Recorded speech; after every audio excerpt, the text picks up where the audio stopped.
যারা এই দেশে স্কিল ওয়ার্কারের ডিপেন্ডেন্ট হিসেবে এসেছে তারা যদি স্কিলড ভিসা রুটে যেতে চায় as a graphic designer or web developer, এক্ষেত্রে তাদের স্যালারি ফ্যাশন কত হবে?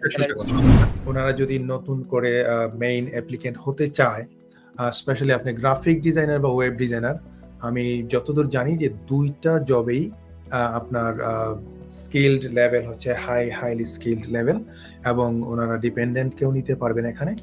আর স্যালারির ক্ষেত্রে অবভিয়াসলি ডিপেন্ডেন্টের ক্ষেত্রে সাধারণত উনি যদি নিউ এন্ট্রান্ট না হয়ে থাকেন, তো স্যালারি কিন্তু এখানে আমার কাছে যতদূর মনে পড়ে যে মিনিমাম 41,700 হতে হবে, যেহেতু নিউ এন্ট্রান্ট যদি না হয়ে থাকে।